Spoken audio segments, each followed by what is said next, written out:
How are we doing, everyone? I started to say it's hump day, but that was yesterday. I'm so out of it.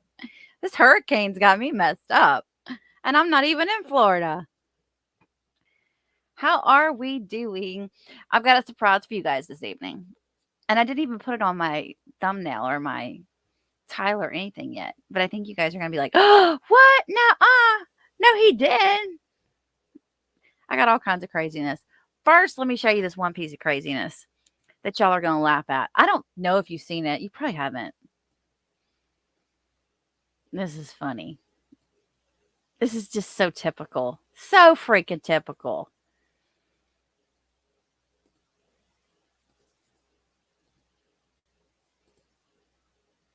James Owens. Mr. Owens, you're a candidate for you are the current public defender and you're a candidate for the seat again this time.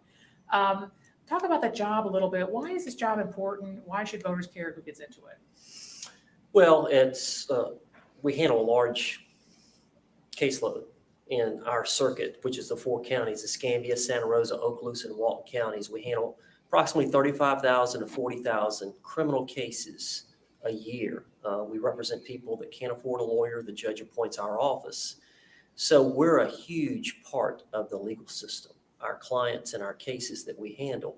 So it is important for anybody that's voting to take part in deciding who should be the public defender, who should be the leader of that organization. And of course, you're the current public defender. What made you decide to throw your hat in the ring again? Well, I ran in 2008, and I think we made a lot of strides. We changed a lot of things in the office. I think we were running more efficiently. We're saving tax dollars. We've got better lawyers who care about what they're doing, who care about their clients, and who want to do a good job. And I want to continue that. There's still work to be done, and there always will be. And I'm privileged to have the opportunity now, and I hope to have it again. What kind of major challenges do you see going to hit this office in the coming years? Well, of course, the budget. We've got to learn to live with less. Everybody knows that. And simply by restructuring, we've been able to do that. I've preached to the troops that, when you're in a financial situation like this, that you concentrate on your core.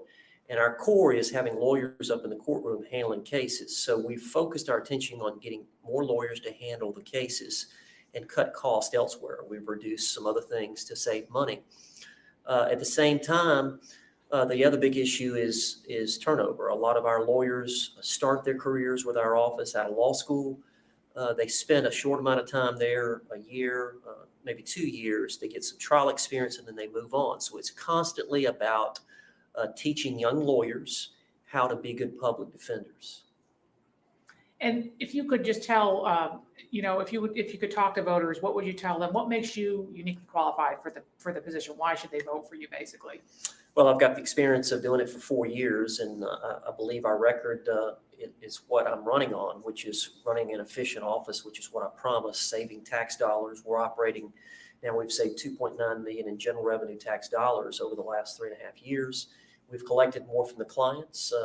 We are allowed to collect a small portion. Our collections are up 75% from the previous administration. And like I said, I think we have provided or raised the quality of the services that we provide. All those reasons, I believe, the voters need to understand or why I should be considered for re-election. Mr. James Owens, current public defender and candidate for the seat again. We thank you so much for talking to us this evening. Thank you. I'm James Owens, your elected public defender. 4 years ago, I made a promise to run a more efficient office. I kept my promise by 1, saving $2.9 million tax dollars. 2, helping collect over $2.5 million from defendants. And 3, by cutting $200,000 in payroll, saving tax dollars and cutting wasteful spending. The job's not done. And our country is at a critical point. We need to reduce the size of government. And with your help, I will continue saving tax dollars today that will help to make a better Florida tomorrow. Please re-elect James Owens, Republican for Public Defender, August the 14th. Thank you. Oh, Lord. Okay, first of all, keep your political opinions to yourself. We're not talking politics in here. I know it's a political thing I'm playing, but yeah, we're not going there, y'all. It causes problems. We're gonna avoid that. But I just want to say that it does not surprise me in the slightest that this man is a politician. Okay, there's one thing we can probably all agree on, that politicians are just politicians. I know I hate talking politics too. So anyway, I thought that little clip was very, very interesting myself. And yeah, he's such a. I don't even know what to think anymore. I really don't. I'm telling y'all, nothing surprises me anymore with this woman and her case. So that was my first bit of juiciness I wanted to get out there. Have y'all seen that yet? He plays the game. He does play the game. That he's one of those people, he would step on somebody to get to the next level. Yeah, exactly. Exactly. Well, hey, thanks for being here with me this evening, you guys. I really appreciate it. Bruiser says hi as well. And I'm waiting for something to download so that I can play it next for you, because I think you guys are going to be surprised about that. Bruiser, they heard you the first time, sweetie pie. It's at 70% download, so just bear with me. Talk amongst yourselves. No, I'll talk to y'all. Let me see who's in the chat. Everybody's here tonight. Well, good. I'm glad y'all are here. Thank y'all for being here. Sarah and Owens. Oh, you like that? You want to hear that one again just for S's and giggles? Okay, I'll play it again for y'all. It's only a quick moment. It's just a quick moment. Found it before you called. Yes. Are you claiming self-defense? Yes. Found it before you called. Yes. Are you claiming self-defense? Yes. Yes. Yes. Yes. Yes. Yes. Yes. Did you guys see the one I put up of Judge Tammy? If you have been following my channel for some time, you know that I love Judge Tammy. She's out of Georgia, and she's actually not from Georgia, but she gets in there with those. She gets a lot of younger people, but she really gets at these people. I mean, she tells it like it is, and she doesn't hold anything back, but she's always educating people and trying to help people. And I just love the way that she just speaks her mind on stuff. And so I took a snippet that she had in there, and I decided that it would be good for us to add a little Sarah to it. And I did my best with that. I don't know if you guys want me to play that now or not. I can if you have. I think you guys have all seen it though. If you haven't seen it, you'll have to go back and look for it. It's Judge Tammy versus Sarah Boone. Oh, Cookie's in the chat. Good. Well, hang out, Cookie, because I might call you up in a little bit if you have time. I haven't talked to Sam today. I know she was headed over to get her car. She texted me and said she was headed over to pick up her car because she had it parked in a garage, like on the second floor, so it wouldn't get damaged. But yeah, she's gonna be coming back. All right. This thing uploaded, so let me present this to you guys. Do you guys remember Tyler, the gentleman that lived in the building over from Sarah at the apartment complex? Now, in talking to him this past time, I realized, and I kind of picked it up last time, but I realized this time that I think he was there like between 2017, early 2018 when she was there. So he saw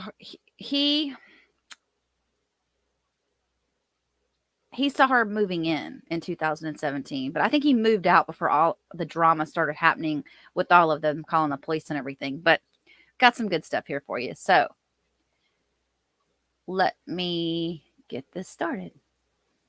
I trimmed it as much as I could and I ran out of time. So the end, I might have to stop early.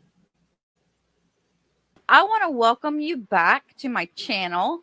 We had spoken previously and you had told us about how you had lived in the neighborhood with Sarah Boone. at the same apartment complex, and you had told us some stories of some run-ins that you had with her. I guess some passerby things, and I wanted to kind of, since we talked, some of the channel members have put in some questions that they wanted to ask you. So I have a list here that I wanted to go down, and you can we'll just go from there. She came over to my door. She knocked on your door. Okay. She would knock on my door, and then she would go in the back and knock on the patio glass door. Are you kidding me? When you didn't answer the front door, she would go to the back door and knock? No, yeah. A lot of times she would be like plastered, and she would be looking through, because my blinds, I had those plastic long blinds, and a lot of them are broken. So I had like a gap there for a brief moment before I fixed it. But I've caught her one time, because a lot of times when she would come over, I'm not in the mood to deal with people, like sometimes when I'm not in a good mood. And back then I was like I said, not in my right place with my addiction. So a lot of times I would be detoxing and very, very sick, and I don't want to even talk to anyone, period, So, yeah. But yeah, you can ask me anything you want. I'll try to Well, how long answer. how long did she stay at your back door knocking? She came over only one time. So she always would ring the doorbell, like she would hold the doorbell on. And then she walked in the back because there's nothing around there. And I at one time had these really nice folding chairs that you could actually wear as a backpack. I got at REI. She came in the back and just knocked, and she was barefoot, and I'm trying to think what she was wearing. She always wore like very short shorts. I remember I would have mentioned to you that she reminded me of my mom, because my mom was like a drunk, plus among other things, like my mom had a lot of mental issues, but my mom was like skin and bones like Sarah, and my mom also had very short hair, just like Sarah. And I don't know, I kind of she always reminded me of my mom. That gave me trauma kind of, but I still dealt with her for some reason. One thing I did notice about her is she always stunk, like her mouth, like she always stunk of like cigarettes really bad, and she always had bad breath. And like I said, she didn't have like the best hygiene. She didn't have the best dental, like George had like literally no teeth. Yeah. He had stubbles. Like if you're a born baby, you have little stubbles. He had no teeth. So I already knew he was on meth because he's in his 40s. When I met or seen him, he was in his 30s when he came over with an attitude. One thing I was going to mention is my ex-wife, like we're from Hawaii, so my ex-wife, we were married, and she made lumpia, which is like a Filipino like egg roll, and we offered it. I gave some to Sarah, and it was the weirdest thing. I gave her like six lumpia, and she came back. She says, "Oh, I don't think I'm comfortable taking these." And I was like, "I don't want them. You throw them away. Like, why would you bring back food I gave you like an hour ago?" And I was like really offended. That was weird. So she just instead of saying thank you, she comes back in an hour later and says, "Yeah, no, we don't want them," type thing. No, she came over, and my door was a screen, so I leave my door open. I get the breeze. She came over one time and said, "Whoa, what's that smell?" And I said, "My wife is cooking lumpia." And she's like, "What are they?" And I explained to her. She's like, I said, and then because I always offer stuff to people all the time. I said, "Would you like some?" And she's like, "Well, if it's not too much." And I said, "Yeah, let's she has to fry them up. Like you have to pre-roll them. It's like a whole procedure, and then you have to fry them." And I gave her, and they were really good. Like in Hawaii, they sell them at the food trucks and stuff. They sell them like when you walk into Kmart, when the Kmart was open, they would have them there. So anyways, she brought them back like an hour later, and my ex-wife was on the couch asking me who was that? And I explained, and she's like, "What?" She's like, "What's wrong?" And she's like, "This is what happens, Tyler, when you meet friends, the crackheads here." I remember because my ex-wife is not like, she's not a friendly person. She's not gonna make conversation with people. Like me, I'm always like with my dog, and I'll meet people, and they'll talk, and I'll talk about my whole freaking life. Because when I was like high on like oxys all the time, I was always rambling on, and I probably would like. Oh, okay. When your life sucks and everything's horrible, and you have that one person that you like being friends with because they're more of a loser than you are. So that's to be honest. That's how it was with my life. I wasn't working at the time for like almost a year until I got a job because I was trying to get on with the state, and I couldn't do a transfer from California there. They didn't have reinstatement rights, so I had to reapply. And I was trying to get a city job. But yeah, Sarah, in my opinion, was worse than me. Like I kept up with my hygiene. I have all my teeth. I'm not like a dirty person, but she was like completely worse than me. Ugh. Can you see the picture I have on screen? Yeah, I see an apartment complex with an arrow.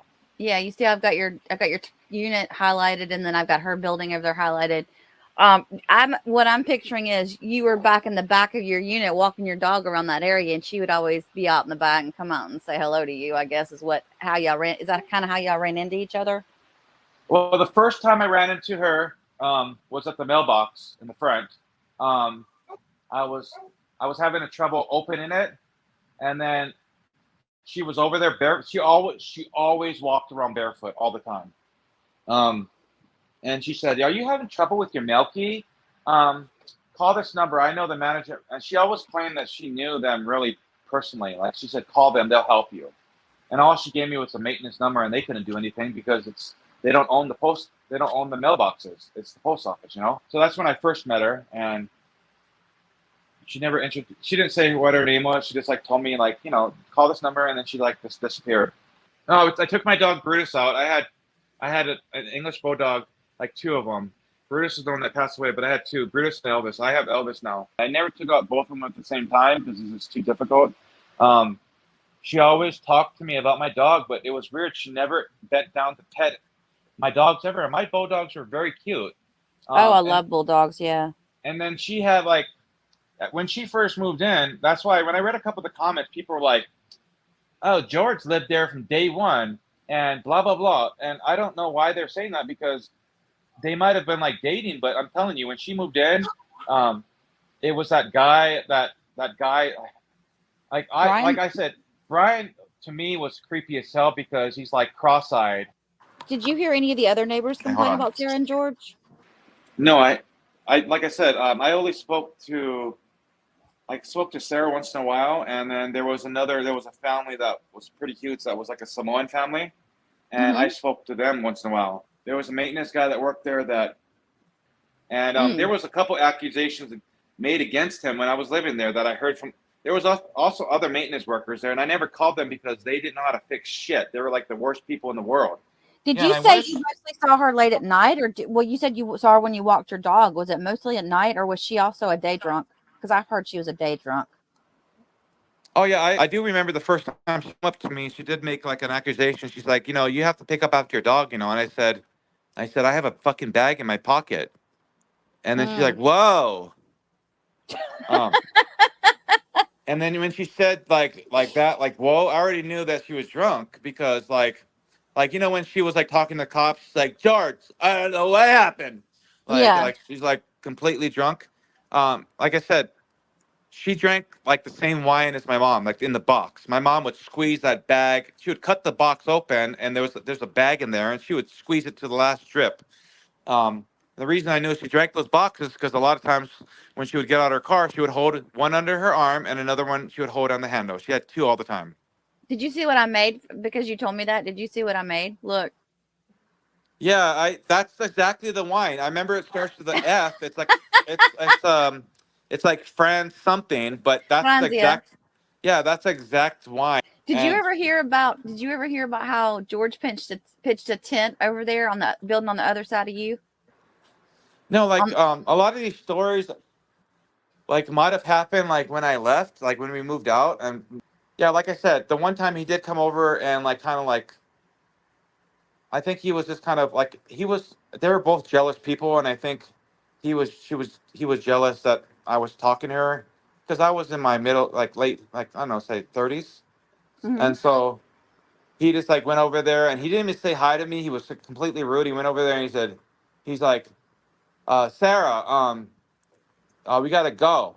And literally, and she's like, okay, she's like, you need to go now. And really demanding. And he didn't come over and say, hey, how are you doing? What's your, my name's George, what's yours? And then he walked away and I said, what the fuck's his problem? And she's like, I don't know, he drinks a lot. And I was like, bitch, you drink every day too. About Sarah, she was in denial. Yeah. For me, when I snorted pills all the time, I would tell people what I do because like, I'm not ashamed of, where I've came from. Like, I'm in recovery for like 8 years now. So, That's or whatever. amazing. I just, I would stop. you had said, you had mentioned that you heard something, or some memories had come up since we talked about things that had happened with Sarah. So I was just gonna let you tell us about them. I like living alone. I don't want to live with somebody like how Sarah lived with that one dude. And, I like how everything is now. But, All right. and so, regarding, I probably, like I said, ran into her, I would say like, you know, over 9 times. Like it was pretty consistent. After the second or first time, she came over and asked for money. First, she came over and asked. She came over around 10:30 at night, asking for money for the laundry.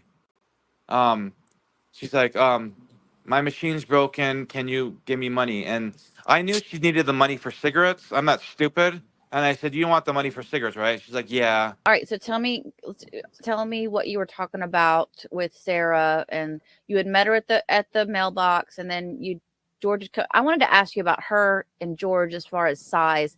One of our subscribers asked about if you thought that they were around the same size.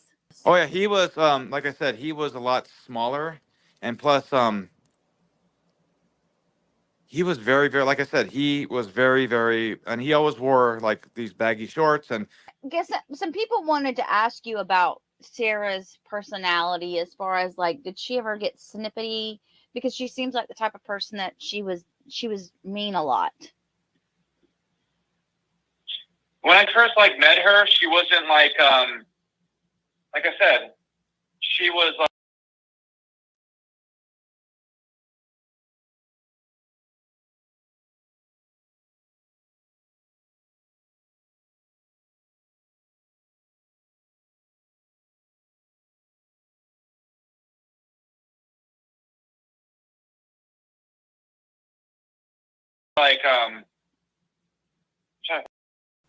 Was I muted?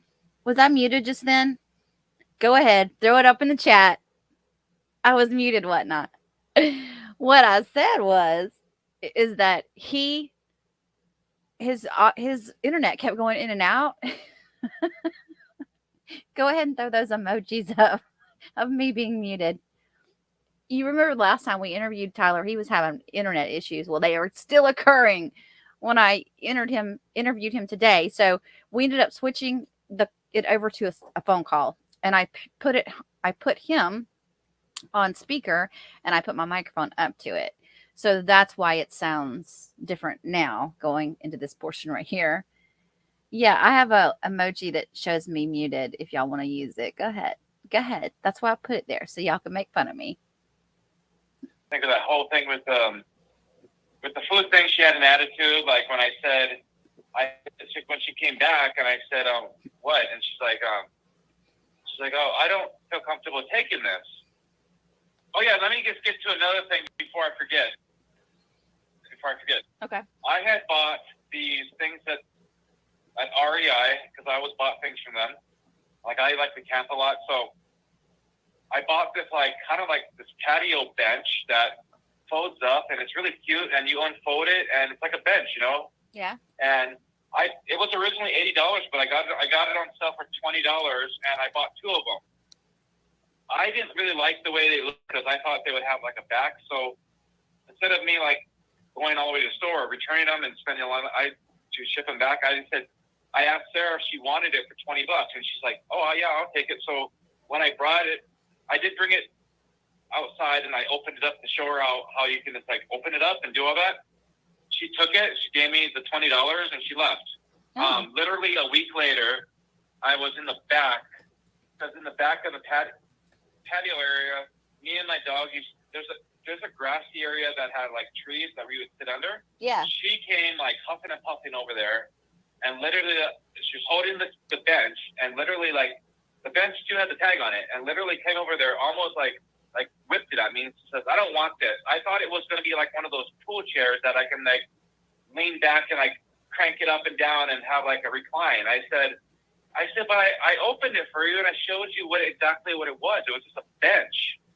And she's like, "Well, I don't want it." And I said, "Well, I don't have your money because I put it in the bank and I don't, carry cash on me." And she's like, well, you don't have to pay me now. This, like, pay me whenever. And then when I mentioned that to my ex-wife, because I was upset, she's like, you don't have to give her shit back because, you know, it's not like you're a store. But I gave her... How many of you guys just love his wife so far? I'm really liking this woman. I gave her back her money that day. Because I thought she was going to report me to the office and say that I was, like, trying to trick her to buy things from me and trying to scam her. I was like, that was like the first couple months I lived there, and I was like upset that she was going to, you know, telling me, because she came across as somebody who always told on people, and she told me stuff about, you know, making claims. What So what would she say? The underwear thing, Sorry. Remember I mentioned about the maintenance being accused of the stealing of the underwear or undergarments for the thing? No, I don't think I mentioned that to you. I don't think so.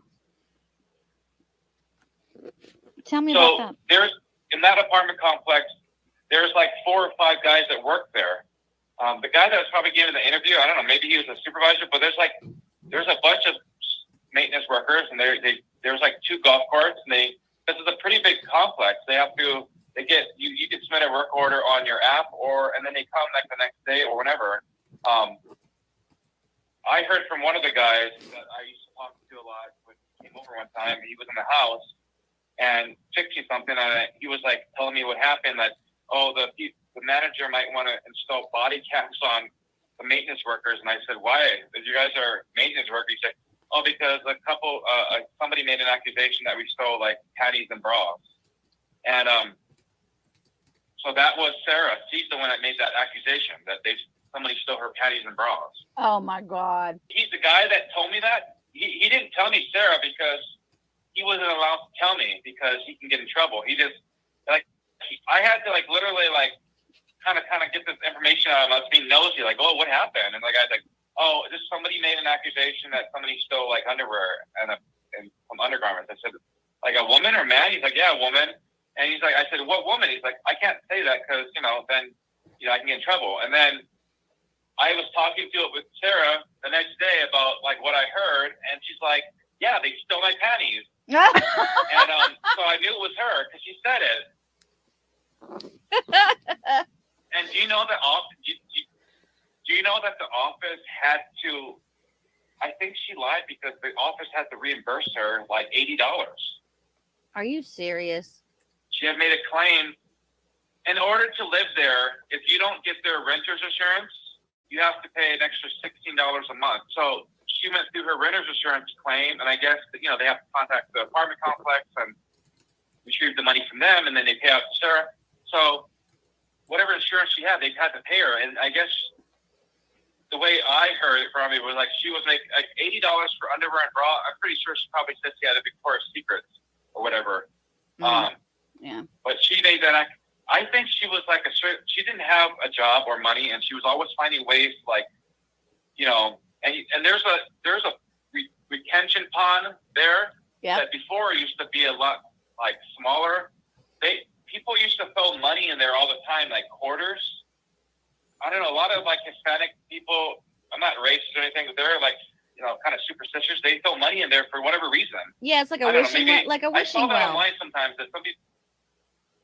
Like a wishing well. Yeah, so I heard there was a lot of times. Yeah, I heard a lot of times she was always taking quarters out of there and just like taking money. Like she was always doing bizarre shit. That like I said, when she moved in, I didn't have a job, so I know she didn't have a job because I seen her every fucking day. When I started working, I never seen her because I would go to work and I would get home.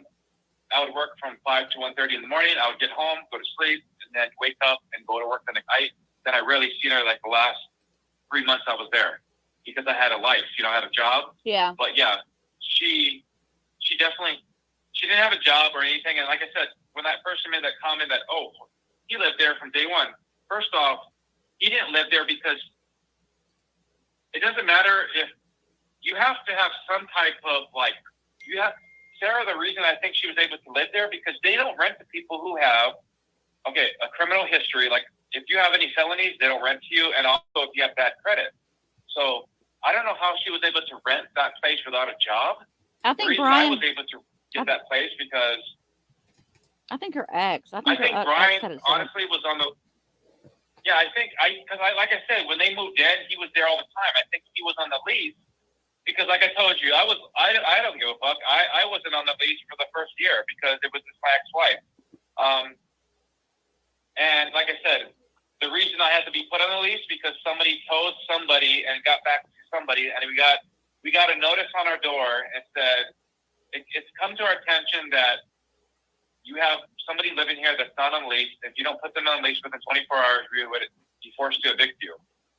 Okay, so I already knew who said it because when I was open to Sarah about me not being on lease, within I told her this information on a Thursday.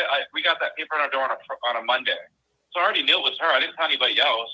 I highly doubt my ex-wife didn't tell anybody because she didn't talk to anyone. So I think I don't know. I feel like she was trying to be nice to me, but also sabotage my life at the same time. But I was so nice to her. Like I said, I gave her money all the time. The one time she did have money and give me $20 for that chair. That picture you had with the patio furniture? When did you get that? Yeah, so that was on George's Instagram in 2017. I don't know if I have the exact date, but yeah, it was around 2017. And I think it was probably a summer, maybe the summer. Okay. Oh, go ahead, sorry. I was going to say, I think it was like the summer of 2017 is when he posted it. Did you not ever see that furniture? Because Sarah, there was nothing back there. That's why she wanted that.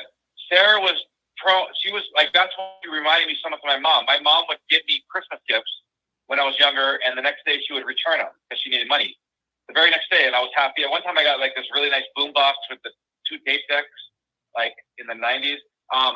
So Sarah was known, and she told me that she sold stuff all the time on Facebook Marketplace. That doesn't surprise me. I'm pretty sure you might be able to find posts late. She sold stuff on there all the time and I'm pretty sure that patio furniture she sold because at first when she moved in, I don't think she was getting alimony. And then I think she was technically married to you because I don't know when they got divorced, but when they moved in, it was that guy, Brian, whatever his name is. Can you guys imagine Sarah wandering around the property all drunk saying, George, come here. We got to go steal this patio furniture while they're at work. Because everybody else was out having lives while Sarah's wobbling around the apartment complex around the backside of the buildings. I thought that was her father because he's very old looking, and he drove that Kia, and then he gets that rape mobile, the Prius. But yeah, he had the Kia, and she had, like I said, the Daewoo or something. I think it was maybe a Hyundai, but she had a little mini 2-door car. Yeah, I think that what happened was I think what happened was you were there when she was there early on, and she eventually, I think Brian sold her or kind of gave her his car, and that's how she ended up with the white Kia. But I could see, think about it, Tyler. She didn't have anybody else. So she was dependent upon Brian for everything. So he basically, to get her out of his life, he had to help her get set up into that apartment. Yeah, exactly. And the other thing I was going to mention is, and I gave her a lot of stuff for her house. That's why it's sad because when I moved here to this apartment, I gave away a lot of the stuff when I bought a new air fryer and I had an air fryer that was never used. I offered it to the lady below me, but I gave her a really nice tea kettle that was it was the company. It was called Fellows. It was FELLOW, and it was it had a base that it sat on. It was like a gooseneck tea kettle. It was really pretty, and you can make because I was really into coffee back then. Yes. You know what's the thing about Sarah is when she's always mentioned about talking to her brother. When I would talk about because I have 2 older brothers that I've never seen or heard from, and for 30 plus years, and when I tried to communicate with one of them, they told me that you're not my brother. I haven't seen you in 30 years. We're not even related. Like, she literally told me off. So Sarah told me the same thing, that she had a brother that was in the military, because I have a brother named Todd that's in the military, and she told me that, like, they're not close. And I think what happened was she was always borrowing money from everyone, and she probably got money from him and never paid him back. Yeah. Remember I mentioned about okay, so with me and with my teeth, like keeping them clean. Okay. Somebody in the chat's getting on my nerves. The World by Frankie. I've read 3 comments from you. Only 3. And all 3 of them have been a little bit attacking of what's on we're watching here tonight. If you just want to come in here and say negative things to bring other people down while we're all in here having a good time, then you need to go find a chat that'll accept that, because we here on this channel will not. And with that, I'm putting you in timeout. Okay. Sorry about that, you guys. And like at one point, even when my ex-wife joined the military, I had like, so the military, I don't know why they covered it, but I got veneers in the front because I had like a cracked tooth when I had cracked my tooth when I was 16, and they put a crown over, and then over time with me smoking, it discolored, So when I quit smoking, I wanted I didn't have like ugly teeth, but I wanted to fix that because you can tell there was like a crown there. So then I was always like, I knew everything about like how much dental work costs and everything. So Sarah confided in me. I think the first conversation, she was telling me that she's having tooth pain, and she literally opened her mouth and was trying to show me the tooth in the bottom. And I was like, okay, that's good. And she's like, it's infected. It's a cavity. And I say, Sarah, when you go to because she had an appointment with this. Okay, there was a place called Western Dental, and it's like, if you look them up, they're extremely ghetto, and when they were popular back in the day, they had like, when you go in there, there's like booths next to each other with a curtain, and the doctor would have blood on him and go to patient to patient. It was really horrible place. She went there, and I said, Sarah, when you go there, they're going to say you need a root canal because you haven't fixed your crown. No, your cavity, it turned into a root canal. And then they're going to convince you to pull your tooth because it's cheaper, and it's like $50, or you can get a root canal for $1,000. I said, don't do that because you're going to have a gap there that you're going to regret. So she went there, and they pulled her tooth, and that's why she had that retainer in, that she had a gap. For the first couple months, she had a big, every time she would talk and smile, you could see the gap on the side of her mouth. So that's why she had that thing there.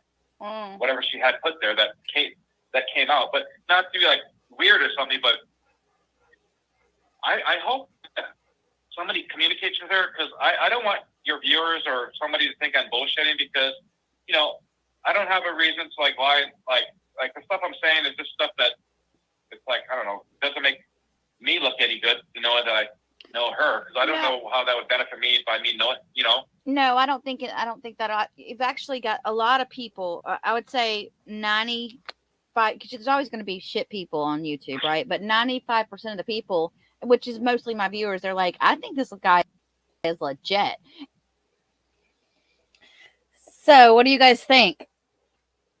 It is juicy, right? We have order. Yeah, they do. They have my permission to boot the. I'm surprised it took y'all so damn long to boot. Why didn't y'all? Laura said she did boot them already. Hey, April, thank you. What does it say? It's nice to see a new video. Oh yeah.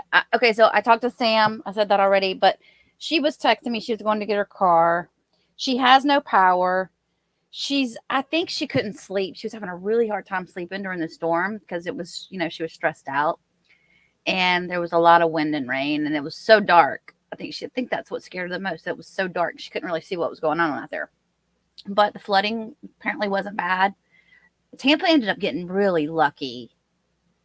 And they bypassed a lot of the flooding that had been said it was going to happen for a long time before the storm came. But the storm ended up inching a little bit down south right before it hit. And it ended up, the eye wall hit Siesta Key, which is not good for Siesta Key, but that's kind of like, that's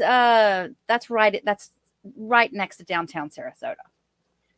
but it's also right by the hospital. So the good thing about those people is that if it's right by the hospital, if anybody lost power and their homes aren't damaged, then they'll be able to get power restored pretty quickly. Pope. Are we doing Pope in the chat? What is this? Cheese? Yeah, it was a little juicier this time, wasn't it? I might have some more. To come up later. Where am I, Carla? You mean where do I live? I live in Alabama. Is that what you're asking? Robin, better late than never, my friend. How are you feeling? Okay, yeah, Orlando. So, you know what we should do? Let me pull up some footage of Orlando and see what kind of damage they got over there. I don't think it was too bad. Let's hope not. Let me pull it up real quick. Oh, by the way, what'd y'all think about my thumbnail? Did anybody ever watch the movie Norma Ray? So my thumbnail totally doesn't match what we're doing tonight, but I was just like, I don't know. I couldn't come up with one, so I went with that instead. Picture face pic. I think I saw it, Heather. I've been getting a lot of emails lately, so I haven't been able to reply to everybody yet. So let me see what we can find out here in Orlando. Yeah, so my point was, Sarah thinks that she's flipping Norma Ray. Which, by the way, that was a really good movie if you want to go back and watch it. I mean, what's her name? Sally what? Oh, God, what's her name? I forgot her name. Who played in that movie, y'all? Oh, my God, she's like one of the best actresses of all times. Anyway, she rocks everything she's in. Fields, thank you, Sally Fields. She's an amazing actress. Okay, Florida storm damage. I put Orlando in the chat. This is all old stuff. You know, it's funny because most of them are talking about, you know, they love to get on here and show the damage because it's great views for them. This is like a day ago. Hang on. What's going on here on this day? That was last night. Let's see if I can find anything. Because I meant to do that today, earlier, and I had so many things going on, I never got to it. I wanted to find out.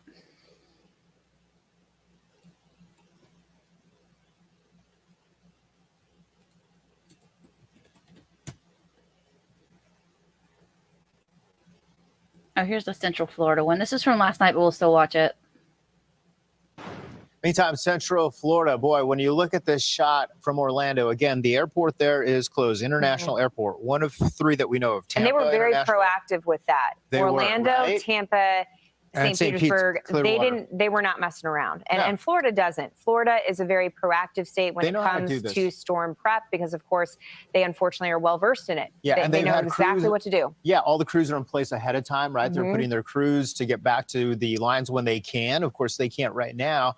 But once those winds die down, they'll be ready to go. And as you mentioned, they have done this a few times before. So I think that they've got a good handle of it. And they listened this time to the warnings to evacuate, which was really, really evident and so important, especially after we had Helene. And I hate to see this, but when you had Helene, maybe that gave people a sense of urgency. We have to pay attention. Let's go to Central Florida right now in Orlando. Ari, good morning to you. That doesn't look that bad. Hey, good morning, guys. Yeah, the situation has been pretty rough here this morning.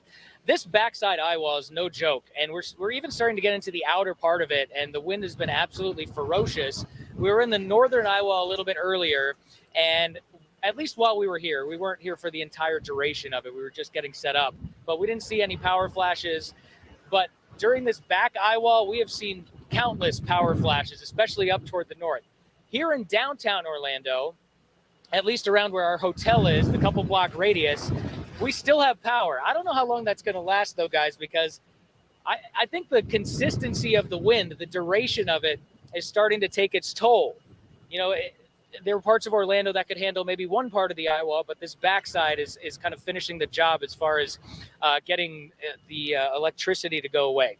So, yeah, we've been looking up toward the sky. It really is jarring when you see a power flash in person, isn't it? The whole sky just turns blue and green. At first, you think it's lightning, and then it becomes kind of more persistent. Anything is not telling us looking pretty anything. rough, but it's not really showing anything. I wanted to see like daylight hours of what it looked like over there. Let's go to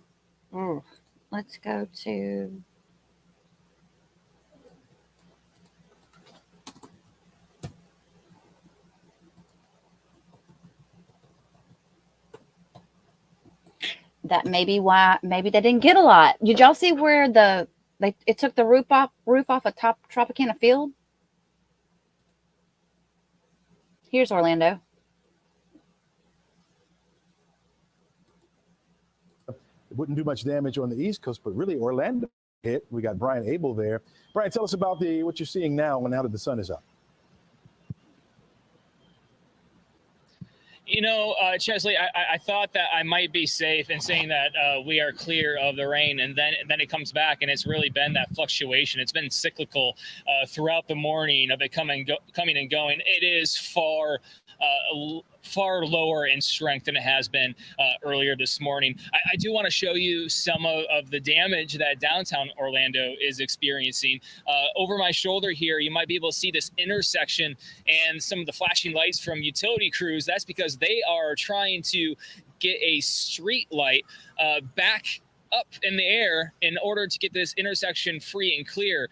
So this was one of the better examples of some of the damage here downtown. So not terribly significant, but infrastructure is a pretty important part of all this, especially when you consider how many evacuees were here in Orlando coming from the Gulf Coast in order to ride this thing out, now wanting to get back to their homes and see what's happening there. So it doesn't look bad at all down there compared to most areas. I mean, there's no flooding around the streets or anything. Let's see if there's another view from a different perspective. Aftermath station.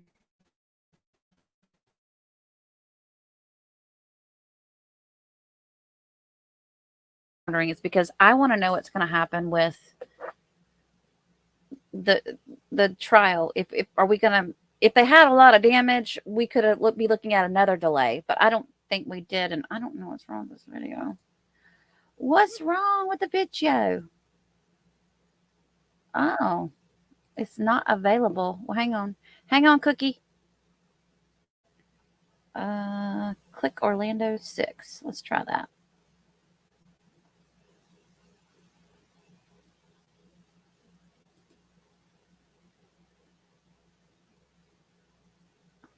A little bit of flooding on Johns River, a little bit of washing out.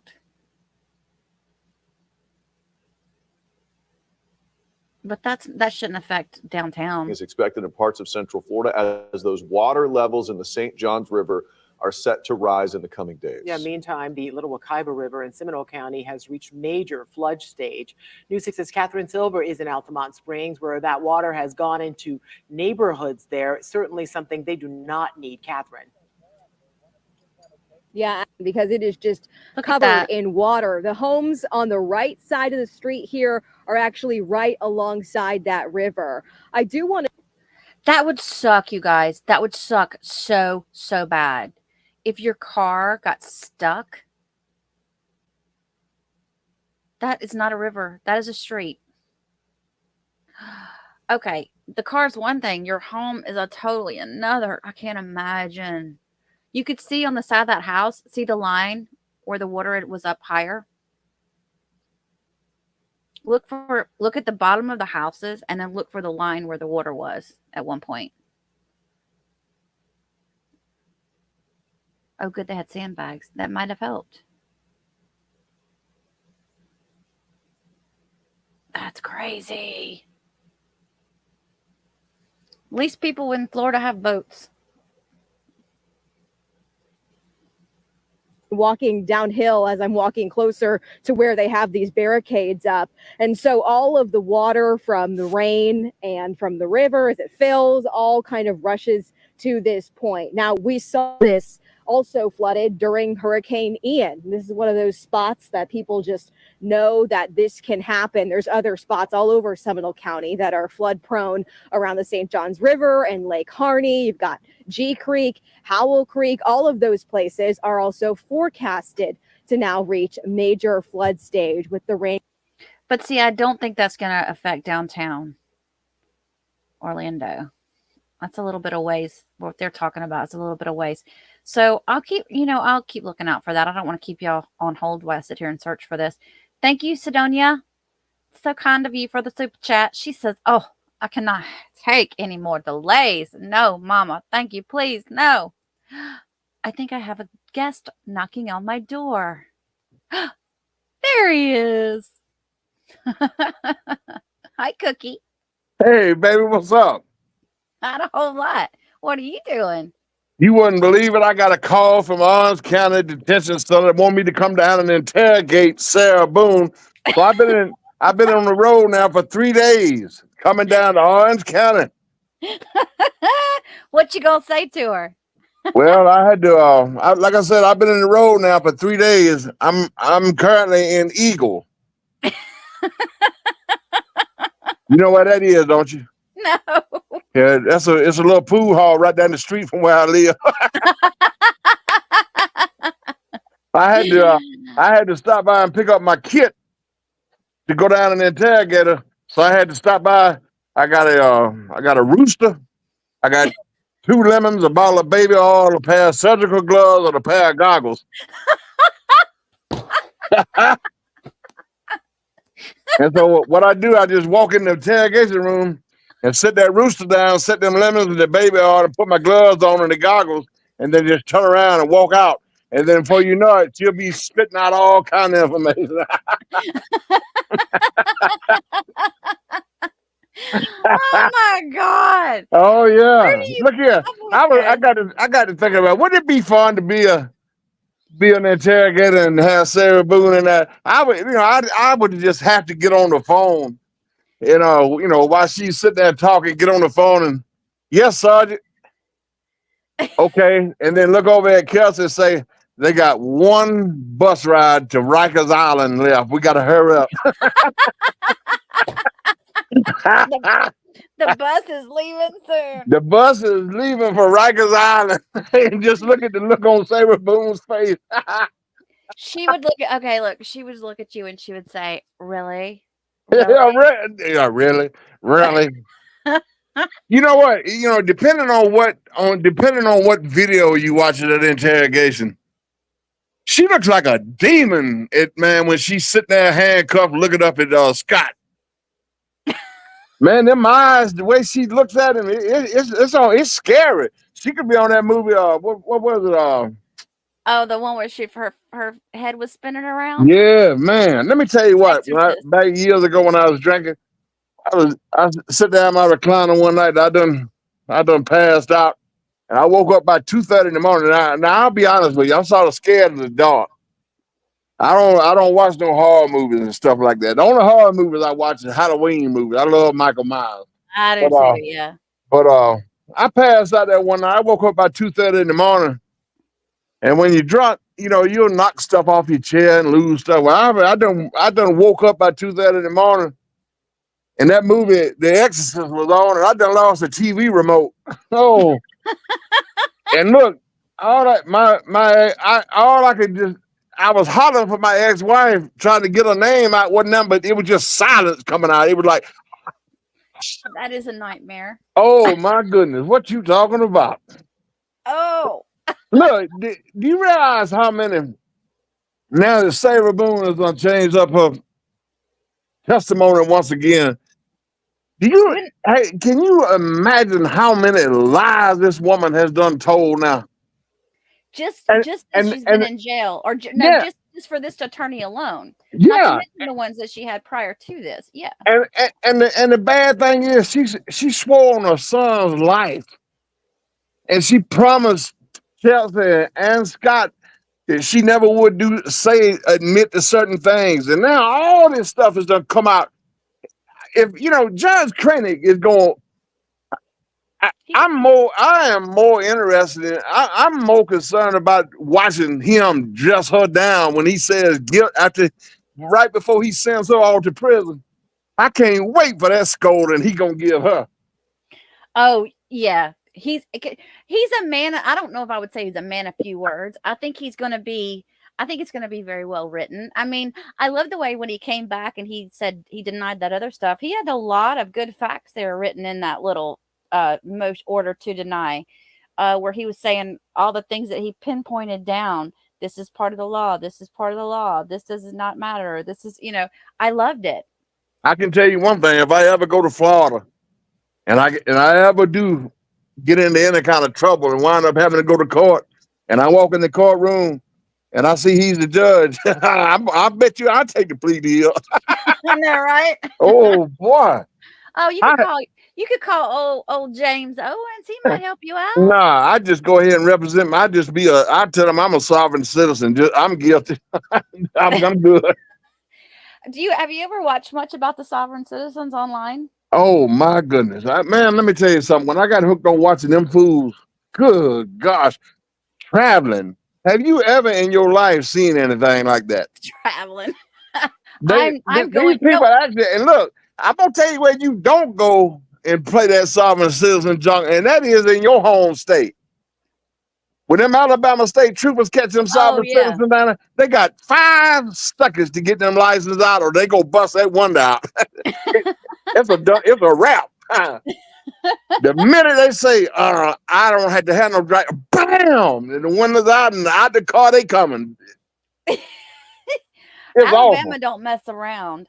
It's like when I watch all of if they ever have like the police chases in like Miami and all that, and they just follow these kids and follow them, and then is it California that they let them go? It's California that lets them go. Yeah.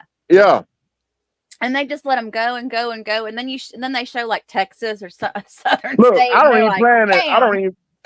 Friday afternoon after 2:00, I don't plan nothing for at least 3 hours because I know it's gonna be a car chase on in LA.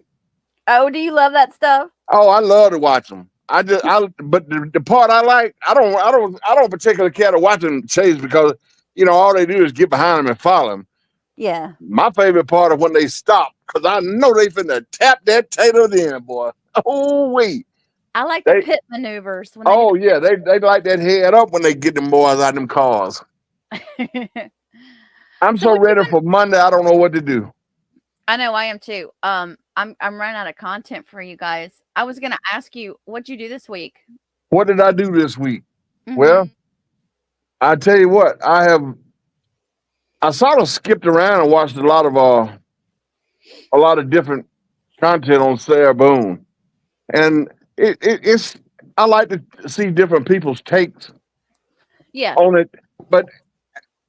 And I hate to admit this, but I have really tried my best to look for these so-called fans of Sarah Boone. I can't find them. I have been on Reddit. I've been on every website I can think. I mean, I don't know where to go. So I don't know where all these fans are she keeps talking about and all these supporters, because I have not found them. There was one that we just booted. It was Frankie something. But I by the way, Laura, I didn't boot completely. I only timed them out. I forgot to tell you that part. All that heavy talking I did, and then I only gave him a 5-minute I gave him a minute in the corner. And I'll tell you something else. I've done, and this is just sort of on a serious note. I sit down and I wrote a letter to George. I started a letter to George, and I'm gonna tell you the reason I did it is just because so much is. I hate the fact that Sarah Boone has made this thing all about her. Yeah, exactly. And the more I got to, I've come across his page on Instagram.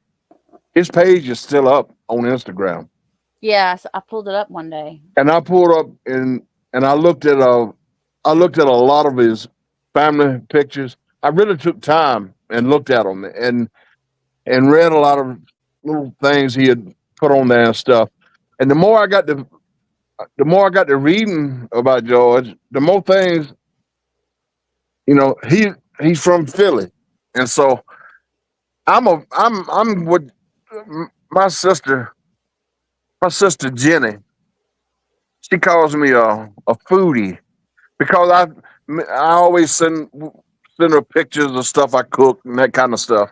Yeah. And so one of my main destinations, I want to go to Philadelphia, and I want to go to those two cheesesteak places, Pat's and Geno's, and they're right on the corner across from one another, and they're world famous, And so we had that in common. And then he's a Philadelphia Eagles fan, and of course the Philadelphia Eagles have sort of become the adopted NFL team of the Georgia Bulldogs. We've had a lot of players from Georgia go play for Philadelphia. Mm. And then he's a sports guy, and of course George had his problems with alcohol, and so have I. And I hate the way that Slaver she won't even dignify the act of what she did to him by she don't even have enough respect to call his name out. Yeah.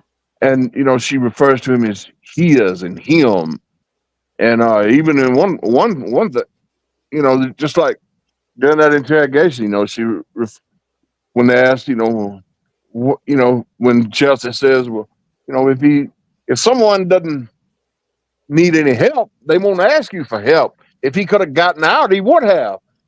Say, exactly. Well, why didn't he start doing it? I don't know why he didn't. Always, and she just talks like just. He was always so woe is me, she said. Yeah, and the total disrespect towards him, and so I just got to thinking, and I said, "Well, I'm gonna sit down. I'm gonna write a letter to him."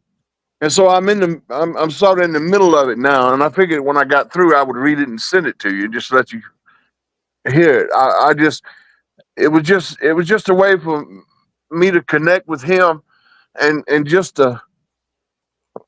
I'm a firm believer in karma, and I'm also I'm a Christian. That's just the way I was raised, and I firmly believe that George had seen the error in a lot of his ways, and unlike me, he was not given a chance to fulfill the goodness that he had in him. Yeah, it was taken from him. Let me tell you guys in the chat, if you haven't seen George's Instagram, you have to go and take a look. If you want me to pull it up, I can. I think what Cookie's referring to is if you go through, you scroll through his pictures and whatnot, first you see there's nothing but pictures of him and his kids. He does a lot of selfies, but he also does a lot of pictures with him and his kids. He loved his kids. And he also would put up a lot of nice and inspirational quotes. And you could tell in the inspirational quotes that he put up that he was trying to turn around. He was trying to get things better. He was trying to do what was right. Did you read that into his struggle, Cookie, when you were viewing those? Yes, I sure did.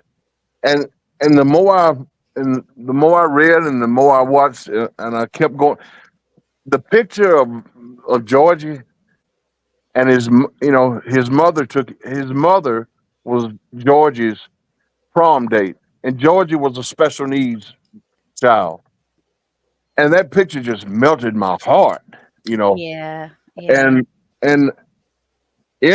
when I send it to you, you'll see. But in the letter, I talked to him about when he was in that suitcase, and I tell him to start with that he comes across as a man that, regardless of what was going on within the walls of his home, if you disrespected the woman that he loved, you would probably be ready. You'd better be ready to fight. And so I never mentioned her name. And I tell him in the letter that man to man, I'm going to respect you and I'm going to respect that. And I think that's what I should do. And so I never mention her name, but I do talk about the night that he left us.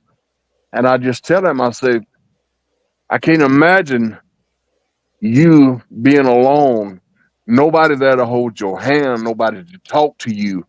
What were the last sounds? Were the pets? Could you hear the pets around you? Could you hear not even a kind voice? Did she leave you? I didn't say she, but were you left alone? I would like to think that the Lord took him, um, Quickly. took his suffering away long before he left.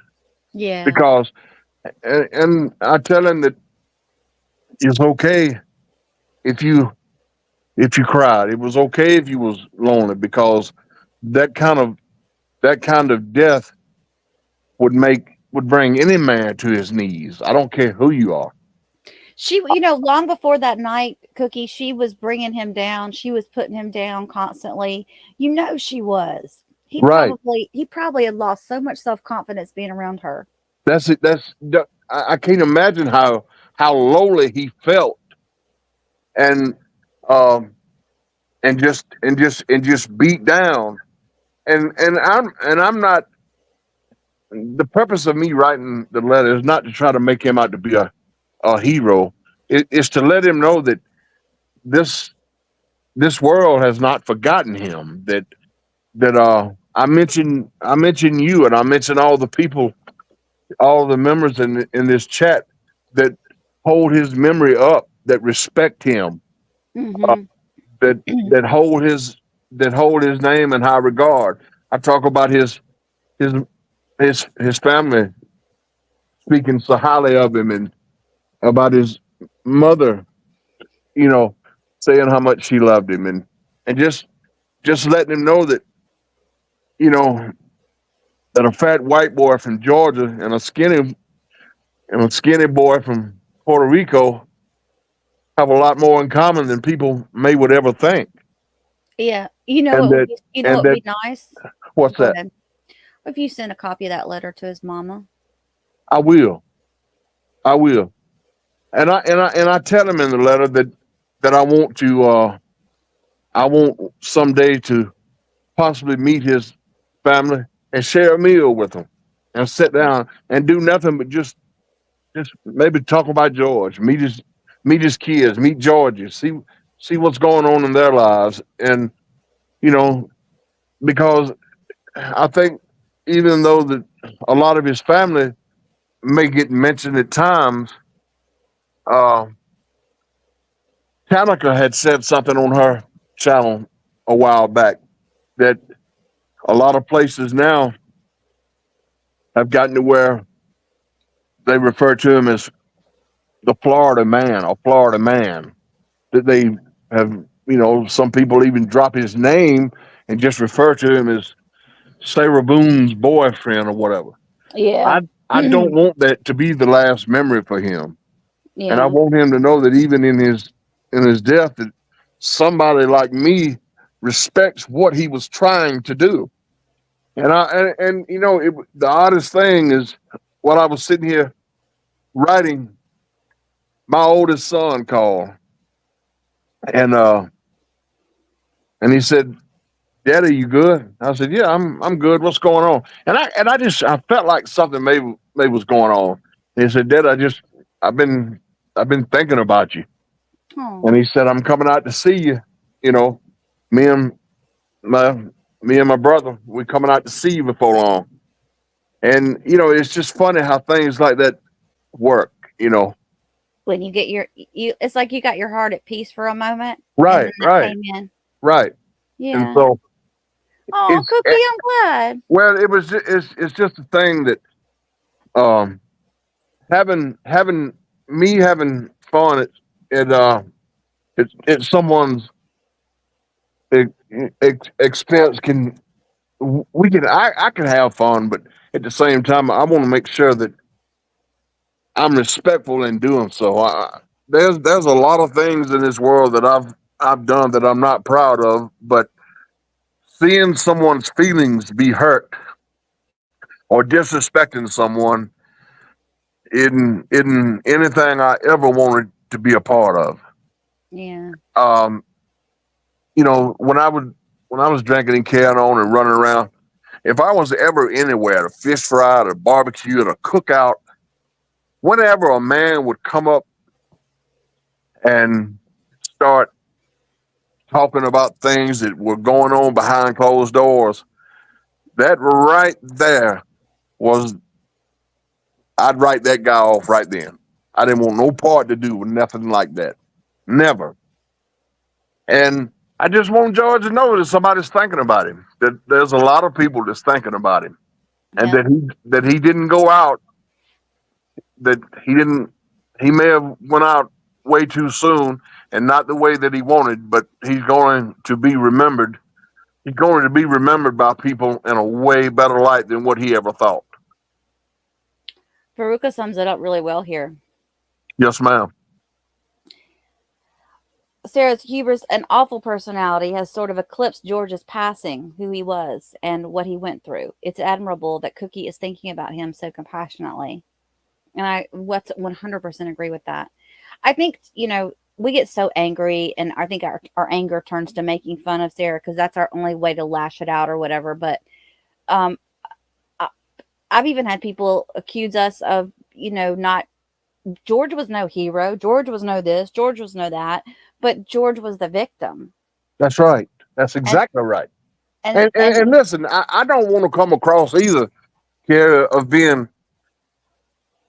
I could have empathy for the worst person, but it's hard to have empathy for a person who just continues to be just so crude, just be so awful, just be so adamant and being rude and mean to people. And even where she's at right now, she still has not been humbled. Right. I mean, and it's just, I have such a hard time being able to accept. I have a hard time being able to accept a person that, first of all, and listen, I don't care if she was drinking. I don't care if, they had not been together that long. And the so-called abuse, and I'm not, and please, I don't ever want no one to think that I, in any shape, form, or fashion, to steal a line from Sarah, I don't ever want anyone to think that I'm downplaying domestic abuse in any way. But it don't justify what she put that man through. That death that boy suffered is the most unimaginable way a human being can die. Do you know that the equivalent of that, it actually might be worse. It actually might be worse, but it's almost like if you took somebody and held their head underwater. Yeah, but at least, Carrie, that's quicker. I was going to say that's probably why it's not any. It's probably easier. But being in a confined space, your legs are cramping, your muscles are cramping, and your legs and stuff are cramping up. You're thirsty, you're hot, or either you're freezing cold, you're in the dark. You can't, she was either there on that couch, passed out, or he was hearing pitter patter of the pets running around that suitcase. And because they were. Or just imagine being on the inside that thin suitcase and her taking a bat to it. I mean, it was just so evil from every way you can look at it. It's just evil. And the fact that she won't even dignify his death by saying his name. And she could have accepted that plea deal and saved his family so much. She could have Oh, saved his yeah. family so much more anguish and pain and stuff, and having to relive that. The idea that his kids lay there at night and have to imagine their father being done that way, his brother having to think about him being done that way. My goodness alive, I can't imagine it. And so, and that right there told, it led me to tell my son today when he called to not to ever, I don't ever want them to worry about me. I'm fine. You boys, your parents are supposed to worry about the children, Yeah. not the other way around. And those children have just pictured that over and over and over I in their think mind. too, it's different. Something that Tyler said today, and I took it out. I clipped it out. He had said something about how his family must feel knowing that how he suffered. It wasn't a dignified. It was nothing dignifying about what happened to him, and I think with men, something like that it's so much more than if it had happened to a woman. Right, Do you right. understand what I'm saying? Like men, Yes. you guys take that differently. I don't know how to explain it because I don't know how y'all are about something like that. But for a woman, and maybe a lot of women wouldn't have thought about it that way. Well, that's some of the reason, and I know that it doesn't sound manly to talk about some of the things that I just said about not having anyone to hold your hand in that moment. And I tell him that if I just could have been there, I'd have ripped him out of that situation. Cookie, I'd you're have more done. of a man. You are more of a man than most men for But saying what you said. but when I don't care who you are when you're put in that situation. When that time comes and you can feel life slipping away from you, when your breath is being taken from you, I don't care who you are or how strong you are. You want some comfort. You want some kind of closeness or some kind of feeling of just knowing that somebody loves you or somebody cares about you. And that boy didn't have none of that. And Not being around her. right. And it just makes the whole situation just and and I just seen a message go up from Pope, and Pope just said, and after all that, George's mother still doesn't hate Sarah. Yep, she did. And She said that. Yep. don't that say so much about that family? Yes, and I feel like he had gotten. I think his family was the reason, and we've thought about it. It's been said a lot lately, and I think because we're kind of starting to see more and more into what's going on or what was going on. Was he trying to leave her, and was his family so solid for him that he was starting to realize that I gotta stop. I gotta get away from this woman, and And probably the so first thing I gotta do is stop drinking and stay away from her. that's why I want George to know that he saw that he saw the error of a lot of his ways, and he was trying to turn around. He was trying to be a better man, but he was not given the chance. I was given the chance, and I squandered it until later on in life. And But so I want him to understand that people somebody like me can learn from him, and that he's gonna be remembered as providing hope and inspiration for people long after he's gone. And so that's the only yeah, way I really know how to say it. I want to show you something too. Tammy, thank you for your super chat, hon. Appreciate you. Ginger Snap said, George is helping teach society that men can be DV victims too. He is making a difference. But I think what you just said, Cookie, does make a difference too, though. And It I means hope a so. lot.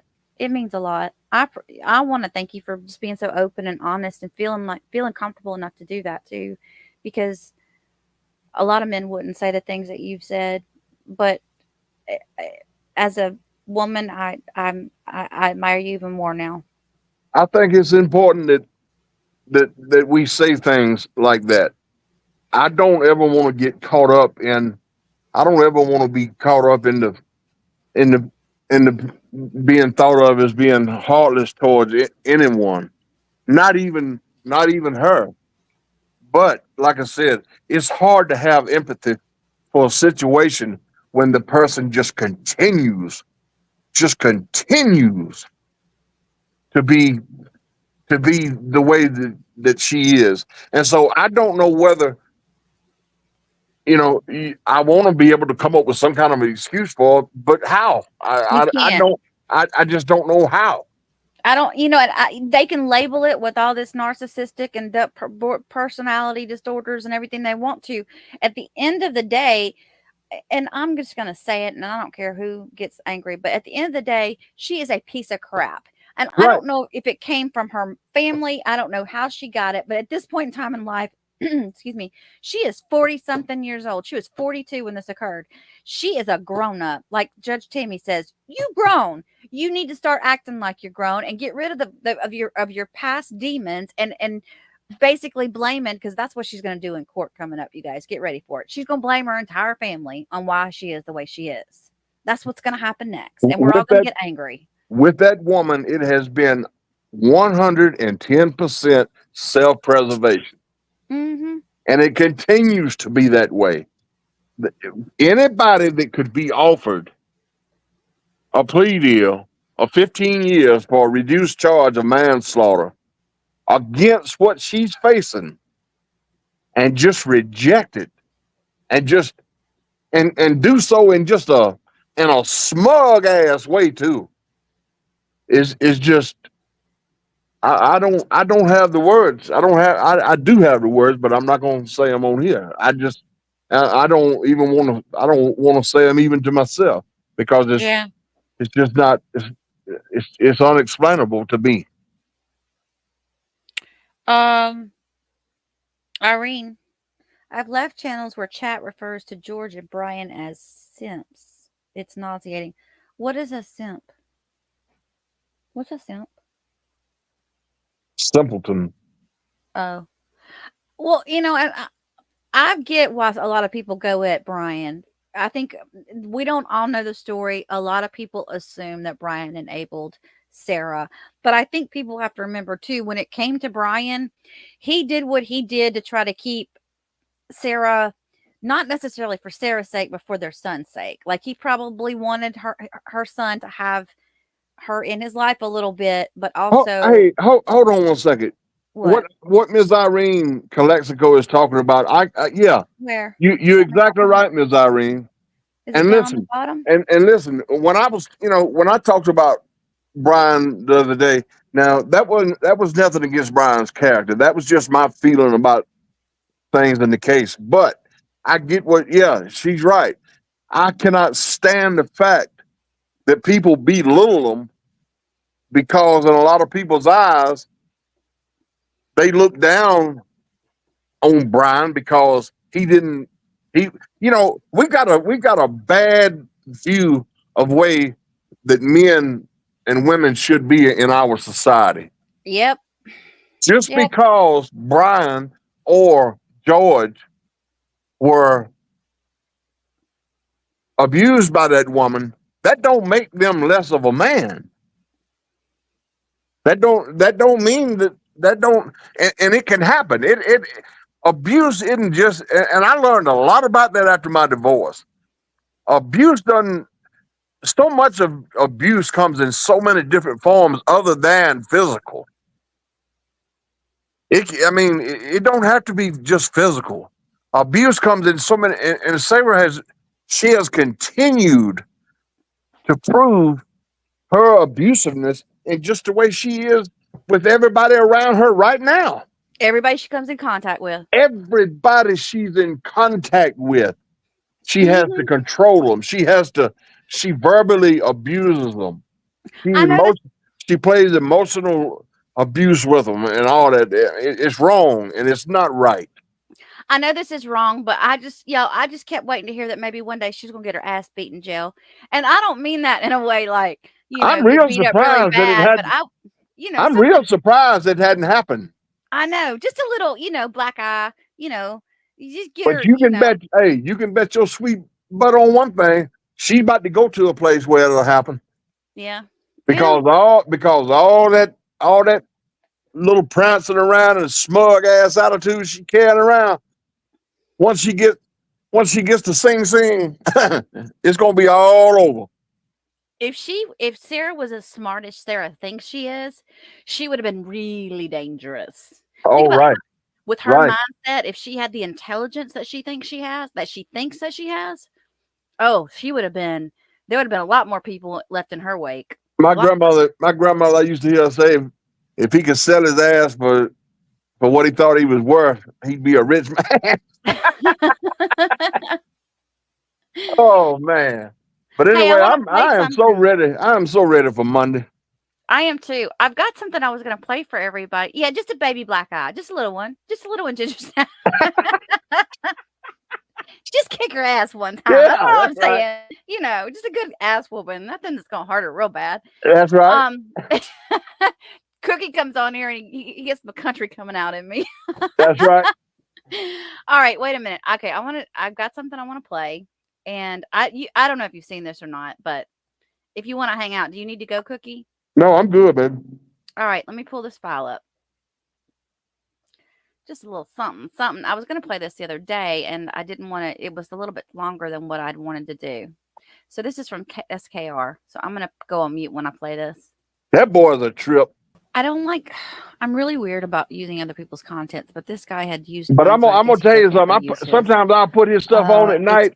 His voice is so confident.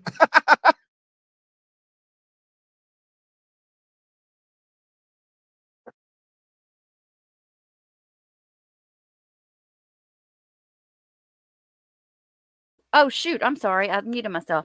He does have a good speaking voice, but he only started doing content with Sarah Boone, didn't he? Yeah, he's I don't know, he's done a good bit of stuff. He's read all of the letters and stuff, and he just done the motions hearing. Okay. This is a already pre-recorded thing, so I'm gonna go on mute, Cookie. Okay. I'm really weird about using other people's contents, but this guy had used mine, so I guess he's okay if I use his. It's SKB. It's just the name of his channel. I'm sorry. It's SKR is the name of his. Right. SKR. Channel. Or he has some letters that were written in Sarah and Brian's divorce, and I thought we could listen to what this is all about. I'm just going to put in here the portions of his letter. I'm not going to put the rest of his stuff. Let me show his channel real quick. This is the channel SKR. This is coming from. Link it in the description below. Michael Dean. In all my attempts, 16 plus, to protect myself and help from the still ongoing hate, lies, slander, degradation, cruelty, and active abuse from former husband, Brian C. Boone, nothing has been improved, made better, corrected, relieved in any way for myself, the respondent, from former husband, the court, or judge. I have tried.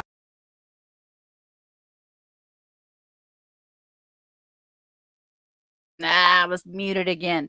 I need to set the stage for this. These are the letters that I guess were written, or one of the letters that was written in the alimony court. What do you call it? What they call that? Divorce court. Right. Family court. Family court. Thank you. All right, I'm playing. Tried everything. I have made innumerable requests and sent many letters asking for aid from all with no success or assistance, listening, or care by anyone other than myself trying to relieve or altogether stop his inappropriateness, bitterness, anger, and wrongdoing. Oh my gosh. Give that woman a comma or a period. No, she's got too many commas. Give her a period. Give her a period. Stop, Sarah. Please see list below of my letters sent to you and court per the Records Management Division of the Clerks of Courts when for the third time tried getting a copy of my active dissolution of marriage agreement. I'm not laughing at this content creator because I totally feel his pain. When you're trying to read her letters, first of all, I guess her handwriting is not that bad. But the fact that she just keeps going on and on and on, it's like you don't know where to pause. You run out of don't breath know reading where her to add letters. emphasis. It's just so crazy trying to read it as if the way she would say it. I cannot have because they are wanting payment in order to receive, and I am in jail. I also have no bank account after the one I had was closed after having for 30 years due to non-payment of alimony from former husband and stated in prior letters. It's appalling. Wait a minute. Stated in prior letters. Is this the letters that she's written? What is this below here? Right here. I wonder what all this is. Are these all the letters she's written to them? Yeah. See, guys, she wasn't just writing to Wooten and Kranick and all of her other attorneys. She was also sending. No wonder we did. We probably would have gotten even more letters on her case if she didn't have all this to take care of too. She's such a good person. It is appalling how uninterested, uncaring, and nonchalant you and the justice system are about my side in any of this, and will not listen without the right paperwork and attorney, knowing I am actively being taken advantage of and wrongfully mistreated by former husband Brian C. Boone. You have continuously enabled him and given him a self-appointed right and understanding to keep doing, saying, and taking everything wrongfully and illegally from me, including and especially the love and respect from my son. Dad says you're annoying and beg all the time. Son told me after asking him to ask former husband if he... What? Wait. Oh, I'm sorry. Hang on. I gotta listen to this again. You're a killer. That's why I'm not doing anything, says Brian, in front of the son on the phone. Oh, snap, Brian. Brian grew balls overnight. You go, boy. Who would put that in a letter to a judge? She talks about you have continuously enabled him and given him a self-appointed right and understanding to keep doing, saying, and taking everything wrongfully and illegally from me, including and especially the love and respect from my son. It is not okay. Well, enabling is a key word here because I think Brian enabled her for quite some time. Brian says, or she says, you're a killer. That's why I'm not doing anything, says Brian in front of a son on the phone. You are not important to anyone, said Brian. Ooh, you are not priority, says Brian. And then the son said, Dad says you're annoying and beg all the time. Well, that's probably okay. Lucas, yeah, we agree with Dad. Son told me after asking him to ask former husband if he finally ordered a book and hot meal after being made to call daily to check for 13 weeks. What was the date of this? He posted this on July 14th. Let me see what the date was because I think this goes back. I'll have to go. I'll go back and look, but I believe that this, I mean, as you saw, this has gone back pretty far, this whole thing with them. Let me finish this and then we'll go back and look at the date again. To keep doing, saying, and taking everything wrongfully and illegally from me, including and especially the love and respect from my son. Illegally. Well, hello, Pot. This is the kettle. It is not okay. You're a killer. That's why I'm not doing anything. Former husband said in front of son on phone. I lie to you because I can. Dad does all the time, said the son. Ooh, you make no difference in our lives, says Brian. Ooh, go Brian. You're not important to anyone. Former husband, numerous dates. You are not priority. Former husband, numerous dates. Dad says you're annoying and beg all the time. When I first heard him say that, I thought he said, Dad says you're annoying in bed all the time. But he says, and beg. Yeah. You make no difference in our lives. Former husband, numerous dates. That's okay with you and acceptable, Judge Dean? Is that what you are giving him permission for and to keep doing and in front of my son? Why won't you stop any of his abuse? Verbal, mental, emotional. Why aren't you, as my judge, doing anything to both sides? What else needs to be done to me by former husband in order for you to help me? What else can I do I have not done already for any relief on my side? She is exhausting. And she is just horrible. Like, just the Insufferable. whole idea of, why aren't you helping me? The narcissistic, the self-absorption in her is blows my mind. But you know something, That's why she Carrie? gained so much weight. Stop enabling judicial. What? You know, she has made such a big deal about how much people talk about her and about, look at the amount of content this woman has put out, knowing good and well that people see this. I think And she thinks that by doing this, she's gaining pity. But what she is doing is showing the whole world who she really is.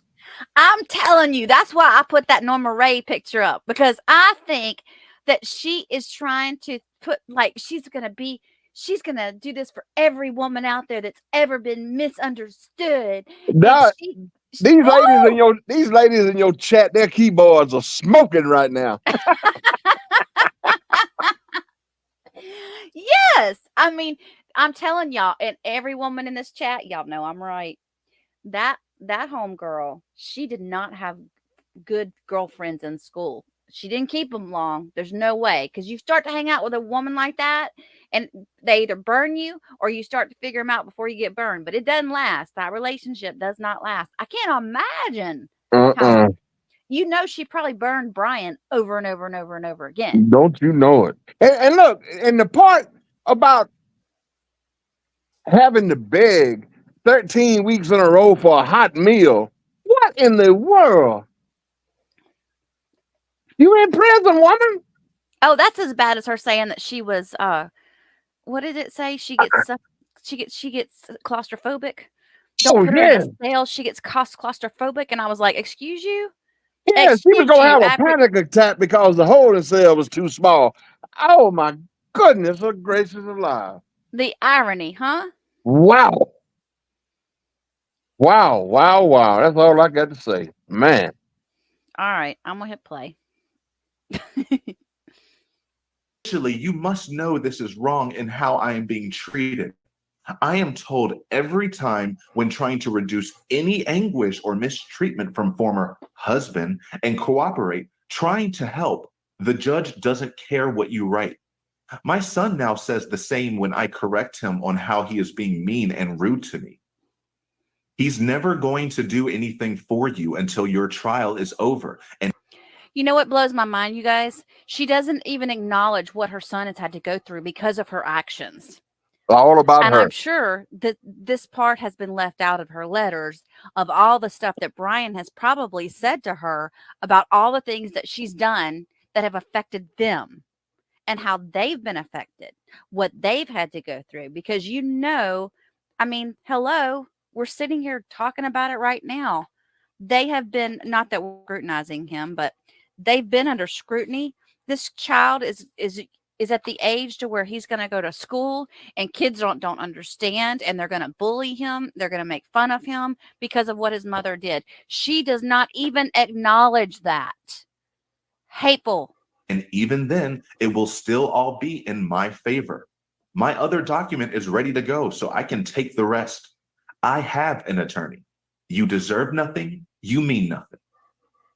Then former husband gets his precious attorney to file another answer denying allegations because I'm telling the truth all the time about his awful lies, and I am right. Judge Dean, So I have to continue taking former husband's abuse, neglect, unlawful actions, cruel comments, and hate until my trial, when it happens. However long that will be, now considering my attorney has withdrawn from my case and no date of trial is known or will be for an undetermined amount of time.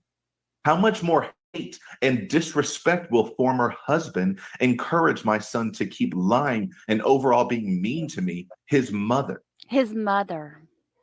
You know, usually you hear this like men are just sperm donors when there's a situation where a man's not taking care of his kids. We've said it many times over in the Darrell Brooks case. In this case, she was an egg donor. This woman, even Brian said it, and I want to research it. I want to do some research on this. If you guys know anything about how, I guess we're going to hear about this from her doctor, but why she started drinking, like why when her son was born, did she change like she did? I think it's more than just postpartum depression. It goes way beyond postpartum depression. I think it's a whole nother level. It's not even that. It's a whole nother level. And I would truly love to understand the mentality of it all. If any of you guys have any ideas or thoughts on that, please put it in the comments below. Former husband is teaching and reflecting a terrible example of how women can and should be treated. Nonetheless, the mother of his child. No, she didn't just go there. No, she didn't. This is egregious and wrong. Please read my prior motion for case management hearing I sent 6/28/23 with no response to date.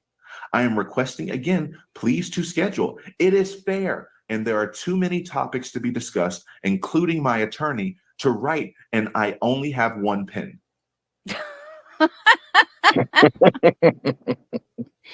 Okay, first of all, nobody's going to answer you. At what point in writing these letters do you finally come to the understanding that we're not going to respond? And of course, when I say we, I'm speaking of the courts. Also, I think you've got more than one pen, because as many letters as that you've written, I think you've probably gone through about 10 pens already. So to say you've only got one pen, actually, thank God you only have one hand to write with, because we would be reading letters until the cows come home. Necessary, lawful, active, important topics. What is the certified notice of delinquent support filed on 8/3/23? Please grant my motions and schedule my imperative, overdue, owed meeting. Everyone needs and must have the same understanding now and future. It is fair. What else can I do? What's left except for begging, which former husband says I do all the time? What am I doing wrong in order to be treated rightfully, properly, ethically correct? What are you doing wrong? Oh, okay. You want to be treated rightfully, properly, ethically. I don't even know what to say there, y'all. I mean, I'm just like the utter grandiose self-absorption is so off the charts. It's just blows my mind. And she still to this day has not taken accountability for what she did to George. Ugh. I'm really into this case, y'all. Can you tell that this one's starting to get to me? In order to finally receive your judicial assistance, how I am and have been and will be treated by former husband Brian C. Boone is unfair, malicious, and wrong, and should not be in any way allowed to continue. Stop. Please see, please listen, please help. Judge Dean.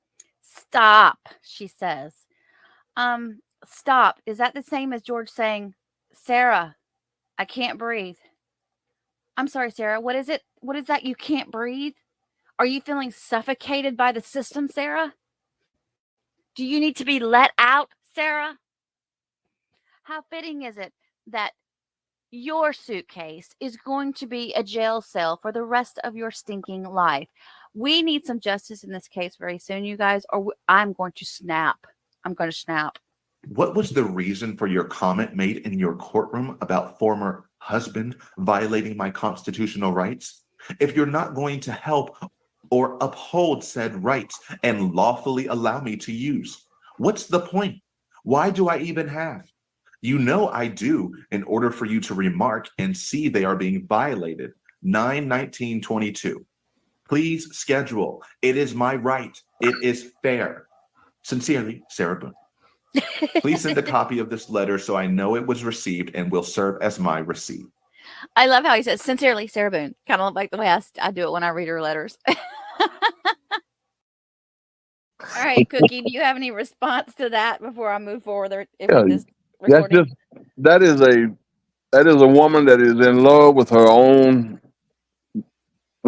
self and nobody else. Mm. And if you look at the pictures of her when she was married to Brian, she was a beautiful woman. Be careful. Yeah, maybe I overdone ugly. it. Maybe I overdone it.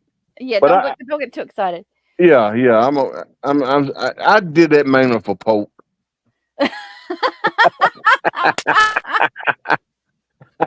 Poor Pope. He's getting beat up so bad in the chat tonight. All these letters and stuff that she has written. The lady said just a few minutes ago that she a lot of this stuff it has to be for show, but she doesn't understand, or she doesn't want to understand, or something, that all this content and stuff that she has given the world has done nothing but backfire on her. She's not embarrassed in the slightest. No. And then just like in that interrogation, still it was all about her. How many times did she say, and see, it backfires all on me? Woman, you just murdered a man. Mm-hmm. You just killed a man and taunted him and tortured him. And you got the nerve to say that it backfired on you? But she Not can't yet, sleep. but it's coming. She couldn't sleep though, Cookie. She didn't get no sleep the night before. Oh, and when she said that, and regardless, I'm gonna have to live without him. And Scott is just sitting over there looking at her like, my God, unreal. Unreal. How can you? It's one thing to be cocky and know you're cocky, and there's a lot of people out there that are that way, and they're like, yeah, I've earned it, I got this. But to be that way to where you have does her, in her mind, does she actually thrive on the, I have to say that word, I hate to say it, but the I'm just not gonna say the word, the dislike that people have for her? Does she thrive on that?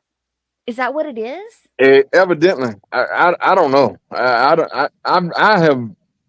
I said it the other day when we was talking. I've never run across anyone that just right off the bat can turn a person against her the way this woman has, and then just continues. Like I said, it's just hard to have any type of empathy for a person like that. She just continually mean and abusive to everyone around her, and but it's about to come to an end. Miss 56 says, yeah, tone deaf. Exactly. It's the tone deafness. I don't know. I guess that's why I can't stop with this case, is why I got so into it. Because, you can cover a case and you can enjoy the deep diving into all the stuff and the sleuthing and everything. But this case is starting to get to me big time. I'm like, dang. And I don't know how many times I've watched your videos. I don't know how many times I've watched that interrogation. And it's because I really just had to stop and check myself, because I was really just thriving off watching her self-destruct. And for some reason, it's so comforting to watch that woman just bury herself.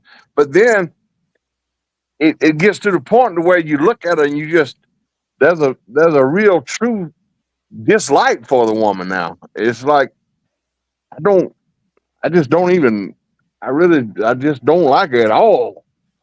I mean, if she'd have been the type of person that would have sat there and took it and said, okay, I screwed up, because at some points she does it, actually, she admits that. And if she'd have just stuck with that and been done with it and admitted, because at this point she's no longer drinking, I don't think. I wouldn't guess in jail unless she's getting some jailhouse hooch. I don't know how that works, but I would think that, okay, as an alcoholic, or a recovering alcoholic, aren't your steps is to make amends? Well, that is a big part. But just like I talked with my son today, and I told him, being clean and sober is so much more than just refraining from the actual drinking and the substance. It's the personal growth that comes along with it is what you're really supposed to be after. If not, you're just a dry drunk. If you just stop drinking and you're not going to improve if you're not going to go to counseling or go to some type of therapy or go to some type of AA meetings or some type of recovery, then you just well off to drink. It's the self-discovery, all the other that comes along with it. And she evidently, just her stopping the consumption of alcohol, that hadn't helped her at all. If anything, she doubled down on the other. I think self-discovery is really the big thing about it, because if you get to the point to where you're starting to look back and go, oh, I see where I went wrong. Because even you don't need a therapist after you hit a certain age. You start realizing, even if you didn't see it before, you go, oh, I do have patterns where I mess up here or there. This is where I go wrong in this situation. And some of the best therapy in the world is for judges should make people come to places like your channel and read these chats right here and read what these members say. Read these comments from people and just see. And if you can see yourself in who they talking about, if there's anything to you, you'll grow from it. And if you're like her, then you're just evil. That's all I can say for you. Mm-hmm. And I think that woman, I really just I'm to the opinion that woman is just, there's no good in her. There's, like I said, it's 110% self-preservation. Everything that woman has said, everything that she has done from the minute that boy got in that suitcase until right now, from the minute she did to George what she did, it has been all about preserving Sarah's ass. And even when she gets convicted and she's sitting in the prison, she's going to start with her appeal stuff, and it's going to be letters and letters and letters, and it's all going to be this hate spewed out on her little letters, and it's still not going to sink in. Maybe she is missing a piece of the brain where that is working. Could possibly be. I don't know. I wish they would figure that out. You would think that she would have caught on by reading all the comments, all the millions of comments about why didn't she just ask to speak to an attorney? Why did she say anything in that interrogation? When instead of just cutting her losses and shutting the hell up, what does she do? She goes on a media tour unlike anything I ever seen in my life. A media tour. Oh, Tyler's on. All right. Oh, hey, Tyler. Thanks for coming on. We already played your video at the beginning. I played pieces of it. I think I still have more to play. All right, let's finish this SKR portion because we're at the end. I think we have. Hey, I'm gonna say goodbye to you and everybody, and I'm gonna hang up. And hey, I want to say to Tyler, hey, congrats. Oh shit. And great job, man. Wait, go back up there. Okay. Say that again. I wanted to say to Tyler, congratulations on your recovery and great job, man. I know I'm proud of you, and I know everybody here is proud of you. And until next time, everybody, I look forward to seeing everybody and talking with everybody next time. Thank you, Cookie. We love you. Love you too, Miss Carrie. We'll see y'all later. All right. Bye-bye. Tyler, you are getting a lot of love in the chat tonight, my friend. So you need to go back and look at it when you have a chance. Let's finish listening to this this SKR thing. Oh, and then he goes on to make some comments. And then there's a legal aid email. Let's jump to that and see what that's about. Oh, Lord. Dear Miss Boone, we have reviewed your letter requesting legal assistance. This letter is to inform you that the Legal Aid Society of the Orange County Bar Association, Incorporated, will not be able to assist you regarding family law matters. Our office receives hundreds of requests each month for free legal assistance. While we would like to help as many applicants as possible, due to limited staff and other resources, we are unable to assist everyone who contacts us. And especially those that are in the process of being tried for murder. As a result, we have established case acceptance priorities to address the most pressing needs of our community. Oh, Lord. They gave her a little bit of leeway here. They said, just because we're not going to be able to represent you does not mean you don't have a good case or defense. The passage of time might prevent you from pursuing your claim and or defense. Oh, God. Why do these people feed her? Don't feed her. And then the judge's order. Okay. This is October the 16th of 2023. So this was a year ago. Okay. So this was their case management conference, orders following their case management conference on October the 16th of 2023. So the court, having heard all parties present, finds and orders the following. Both parties appeared for the case management conference, which included a motion to withdraw by the respondent's counsel. So was Bankowitz also helping her with her? I guess he could have. Was he assisting her with her alimony? I don't know why that's coming up. But it says, court cannot hear the respondent's motion for contempt regarding unpaid alimony until after a final hearing is held on respondent's petition for reduction or elimination of alimony. The respondent expressed frustration at not having matters heard and not being adequately informed about her case. Not Sarah. For case management. Frustration, not Sarah. The court explained that the family case is on hold pending the outcome of the respondent's criminal case. The court finds that permanent decisions regarding relocation and alimony should be postponed until the adjudication of the respondent's criminal case so that circumstances are clearer. I mean, that makes a lot of sense. How can they rule on something when they don't know what her outcome is where she's going to be after her trial? The respondent was informed that she may opt for a final hearing on the petitioner's petition for alimony, reduction, elimination, and her own contempt motion, but that the court would have to consider her current status of incarceration when making determinations. The respondent was advised to ensure that any motions filed conform to the Florida Family Rules of Procedure and the Florida Rules of General Practice and Judicial Administration. This includes utilizing proper captions, titles, and certificates of service. So she's pissed because she's in limbo. So anyway, that was from, again, SKR. Go give them a like on their channel, please. I would appreciate that. Interesting, huh? And I know it's been out there for a while. I think several people have been reporting on it. I have not been able to find anything on her. Just for the record, everyone, I have gone to the governor's office. I have gone, not physically, I've requested, based on the Florida Open Record Information Act, I have contacted the governor's office, the jail, Orange County Sheriff's Office, which has really been the only one to respond, Orlando PD.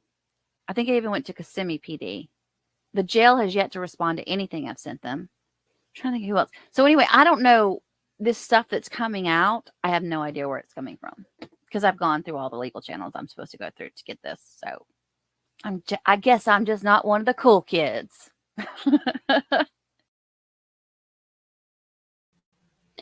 Rose said, okay, I'm live now. Rose said, is she still eligible to receive alimony while incarcerated? I thought I saw somewhere where they said she was. But I guess until she's convicted, it's still in effect. And that is scary, huh? What do you guys think about that? you say her again where the discovery is not complete. Wait, what none of Brett says, did you see, wait. Brett says, did you see her say again that her discovery is not complete? When did that hit the docket? I checked the docket earlier today and I didn't see anything else up on there. Got it before they deleted it. Oh, good gracious. Good gracious. Well, I'm glad that Brian is fighting her. And I think that she is going to, no matter what happens, she's going to still try to drag Brian down. Eventually, I think Lucas is at the age now where he's starting to realize things. Whether everything that she wrote in that letter was true about what Lucas said and what Brian said, her son's going to figure it out. If he hasn't already, you guys. And I honestly don't see, and tell me what you think. Tell me if you think I'm wrong. I don't see Brian like bad mouthing her in front of Lucas.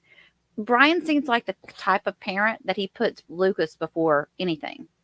So even though it's not something he prefers not to say, he's just going to hold it back because he just doesn't want to put his son through that. Probably realizing his son has gone through enough, right? So I think that's everything I had for you guys this evening. She can, but Brian quit playing and helped her. Oh, Ginger snaps. She is snapping. Ginger Snap is snapping back. Brian was the one person who helped her, and she sabotaged it, biting off her nose to spite her face, as per usual. And then somebody else said that, A. Stevens said, she can, but Brian quit paying, and the judge allowed him to until they figure out where. Oh, he did allow him to quit paying. Okay. I mean, I could see if the judge says, you know what, give her a little bit of money to help her with commissary every now and then, because she's got to have some kind of money to survive, because she has nobody, because she's run everybody else out of her life. For her to sit there, like she said to the officers on scene, I don't have anybody. My mom, my parents are deceased.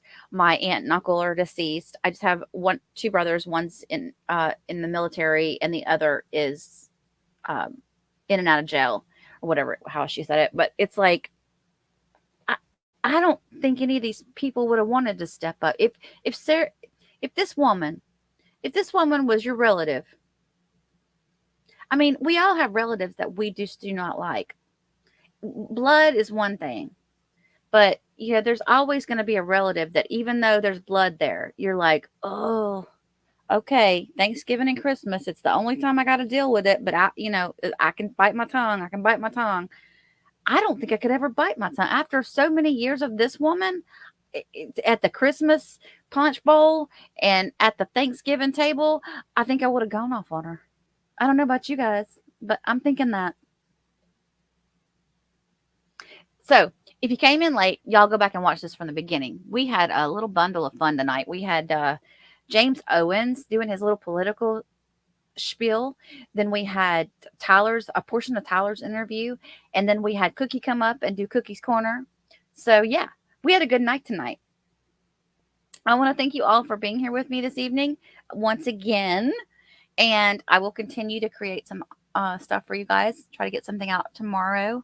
And if you haven't watched that Romeoville family case that came to, we finally got an answer on that. That's been going on for, almost a year. Please go back and watch that. I posted it this morning, and it's really interesting, a very interesting case.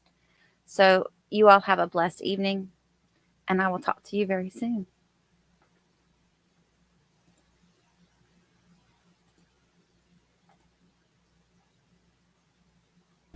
Thanks for watching, everyone. If you enjoyed this video, please do not forget to like and subscribe on your way out, and feel free to leave a comment. Have a blessed day.